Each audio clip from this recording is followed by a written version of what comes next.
Tonight, on 60 Seconds with McGruff. Big Red Soda, human phenomenon or failure? Many believe this to be cinnamon-flavored gum soda, but they are incorrect, as my guest tonight explains. I used to love Big Red Soda. I used to drink it all the time. Most people confuse it with spicy cinnamon gum, but no, it's actually the flavor of candy bubble gum, like Big Chew or Bubble Yum. My guest tonight is Blazing Space, a non-binary human and visual artist with quite the rap sheet in New Orleans. They were sentenced by the Queen of Everything to the Chamber of Self-Discovery. Not once, but twice. They discovered the mysterious purple ball to communicate with the Queen, and they nearly destroyed the world in a magical battle with Dartone III. Having a change of heart, now residing in reality, Blazing Space has agreed to grant me one more New Orleans interview, as long as I kept the subject matter to Big Red Soda. Here are 10 things you didn't know about Big Red. It was born in Texas, invented in Waco. It was actually a combo of lemon, orange, and vanilla. The inventor was a chemist who worked for a barber and beauty supply company. San Antonio has an annual festival, pairing it with barbecue. Red is not the only color. They also do a big blue, a big peach, a big pineapple. Just like Dr. Pepper, a cane sugar version is also available on eBay. The original name was Suntang Big Red Cream Soda. Big Red was named by a golf caddy. It is also called the East Side Champagne. And some people bake it in cake. Blazing Space? I used to get a huge rush from that soda, and I felt like one of the only people who knew about it. As I've gotten older, I've seen Big Yellow, Big Blue, and realized this company has bastardized a lot more color flavor combinations than I had assumed. So I don't drink Big Red Soda anymore.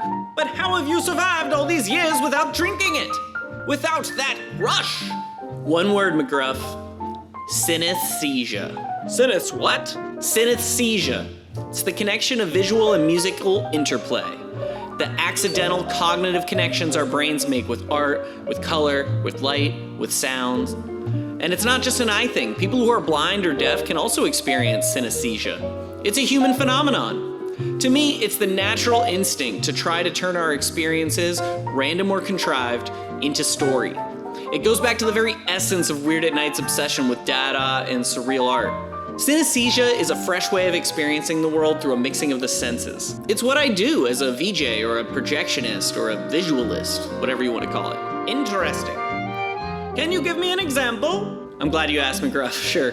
Syncing up The Wizard of Oz with Dark Side of the Moon is an example, but it can be more abstract than that. Let me show you this short surreal film by Len Lai called Color Cry.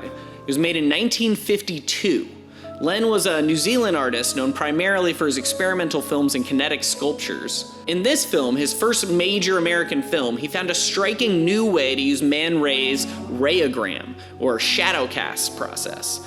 Arranging a variety of fabrics and stencils on strips of film, Lai synchronized his film to some haunting music.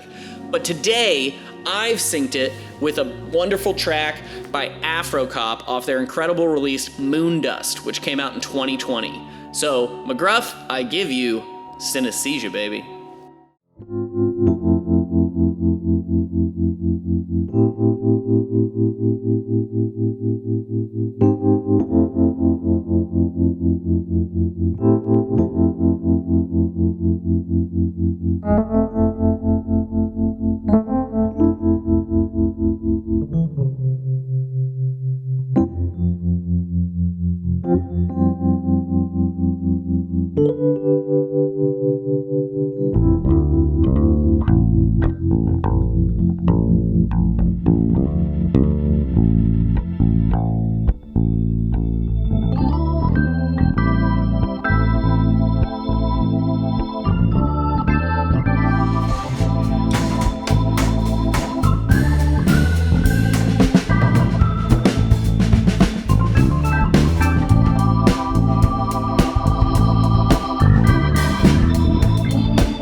next time on 60 Seconds with McGruff. Time, straight line or flat circle?